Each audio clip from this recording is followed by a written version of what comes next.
Hi, it's Steve. Today we will be talking about bananas and what to do with them when you have more than you can immediately eat. All right? Okay, so everybody's first reaction right away is to say, oh, take them and huck them in the freezer and they'll be good for cooking later on. Yes, that's something you can do. But what you can do instead is take them, peel them. Usually a recipe will call for 2 or 3 bananas.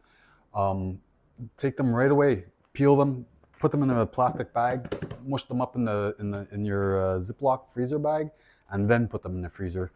Because usually, this is just from our own experience, that if we just throw them in the freezer and then you're there trying to peel them, wait for them to thaw in the sink or on the counter or in the fridge or whatever, and then you have to peel them for your recipe, you just wind up with this big soupy, gooey mess, and it's no fun, and your hands are cold like that. So we opt to put 2 or 3 bananas as per whatever the prescribed recipe asks for into a bag and then into a freezer. All right. The other thing that we do with our bananas, once we realize we have more than enough for all of our baking needs in the freezer, we'll generally get the dehydrator running and put them in the dehydrator. When we have just a small amount, I don't want to say it's a small amount, there's still a fair fine bunch of bananas there, we will, of course, put them in the dehydrator like this. Now, this one is, this dehydrator is just the Walmart cheapo brand we picked up probably 12, 15 years ago. It serves its purpose when we do have great quantities to do instead of just this. What we will do instead is get the big dehydrator out. But this one, again, it's nothing special, it's nothing fancy. We've broken a couple of or overused it, I suppose, a couple of the trays actually. And if the good people at, I think this is whatever, Chiquita Banana Company from Costa Rica, if they knew how many bananas of theirs that we've put through that thing, they would be sending us thank you letters and maybe a box of free bananas once a year. Anyways, I'll get through the process of that real quick, like, be right back. All right, so I'll go through a few of these bananas with you guys. It's really not a difficult thing. Usually, too, again, like what we'll do is when we see at certain larger stores that we know of, they have those the reduced price rack. And we're not afraid, we're not ashamed. There's nothing wrong with any of these things. What it is because people will go along and there'll be a great big hand of bananas and they'll take them all apart just because they want one. Or they'll just take one off and keep the rest of the hand of bananas. And so it's hard, or rather difficult, for the grocery store to sell them individually. You know, like you can't say, well, I'm going to sell a banana, here's the 25-cent pile. No, you know. So they make a big collection of bananas, these 1x1s, or even some that are just starting to become a little bit questionable, but they're still perfectly fine. You know, like you look at the bags, sometimes you'll find them where they'll have some that are like really squishy or gooey. Whatever. We'll usually not look at those ones too hard, but otherwise they're all perfectly fine. You know, we eat bananas there, or we turn into a family of monkeys and we eat bananas. We eat lots of bananas, and then once we've had our fill, well, they get processed this way. Okay, it's not that difficult, and I'll show you. Usually, I will tend to go on the slightly thicker side of things, because if they're too thin, they don't turn out quite as well as you think they would. So I cut them a little bit thicker, probably close to half an inch, you know, or like about half an inch. And then they go onto the rack. I put them on there just as tight as they can go. No space. Everybody butted up against each other. And again, this is one of those things that, you can read the manufacturer's instructions, and they'll say, oh, leave this much space or leave that much space, and it should take this much time and that much time. I find that the dehydrator, everything that you put on the dehydrator is different, like, because of the density of the fruit.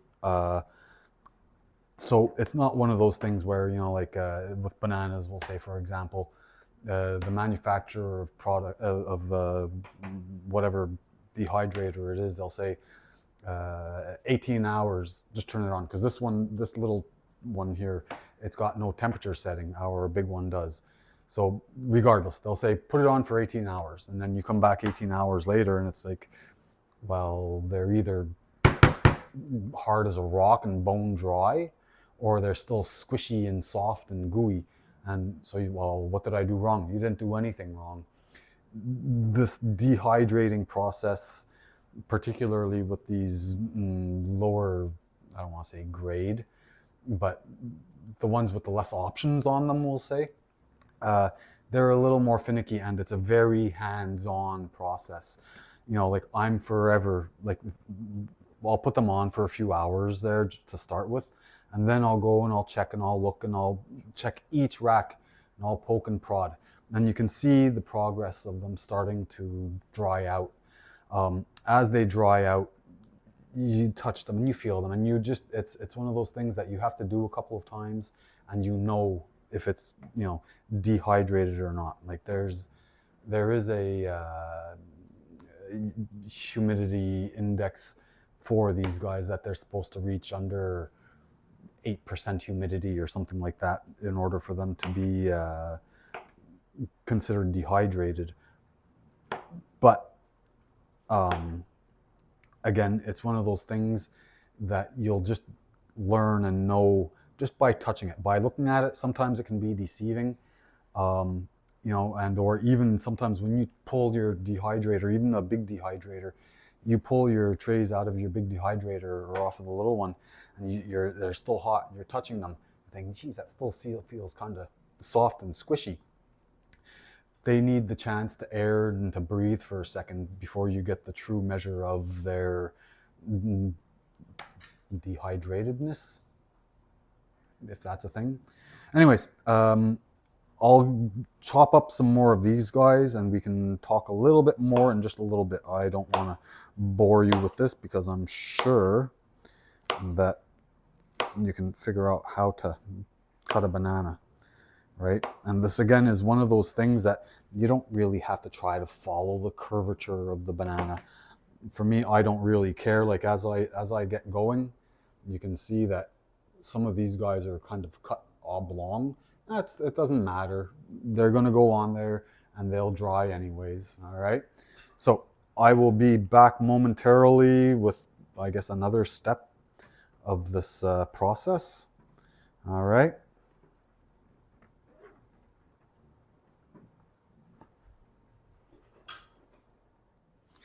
All right. So I managed here finally to get 1, 2, 3, 4 racks filled. As you can see, they're on there pretty snug, right? And so they're going to go onto the machine for quite a few hours.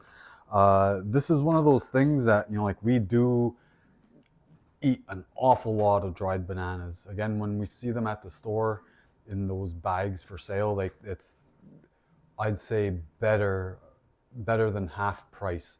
So here we're paying about between 69 and 89 cents for a pound for bananas. And this we calculated to be about 30 cents a pound. So this is most definitely a win-win. On these racks, I fit about 5 bananas. So if you can figure it to be 4, 1, 2, 3, 1, 2, 3, 4. 4 racks, that's about 20 bananas or so. Again, we've accidentally destroyed some of the racks. And so it used to be more. We used to have 6, I think it was, yeah? Right. So anyways, this is what we deal with. But if we do wind up getting a lot more, then we pull out the other dehydrator, uh, and we put the silicone sheets on the racks that they have, and we let it go like that. These guys on this kind of rack though, I would really suggest that to make sure your fingernails are very well attached to your fingers for when you have to pick and peel and scrape them up. Um, and that's that for now. Again, it's one of these things that the kids we can send to school with them in their school bags without having to worry about them, beating each other and smacking and throwing, playing football with their lunch bags and have a big bag full of mushed bananas. This we can put in like about 3 bananas worth into a little bag for them to bring to school, and they come back always empty. Whereas if we send a whole good banana, it always winds up coming back just this big smeared goo through their entire lunch bag. So this is our better option. Anyways, once this is done, I suppose, I'll be back. All right. All right, so here we are. There is the final product. They look super nice. They're super good. They're in that jar. We got a few more of these, just like this. They're good for quite a while in a jar like that. So what you have to do, and this is what I was just doing before, just to make sure, is you set them on the counter when you close them up and let them sit for a little bit. And if you see them sweating at all, like condensation on the inside of the jar, it means they're not quite ready yet. These ones have been sitting and there is a new condensation. So these guys are really good. I didn't film or show me picking and peeling these things off of the racks because there's lots of getting angry with them and swearing at them because they're resisting too much, and then at the same time it's just me stuffing my face with them, just for quality control or making sure that they're ready. So that's that. This is again one of those things that you don't have to spend tons on doing. The bananas that come from the reduced sale rack, a dehydrator, a very simple low entry level dehydrator, and you have plenty of condensed nutrition for quite a while. All right. Anyways, tell me what you think. Thank you for your time. Thank you for your patience, and we'll see you later.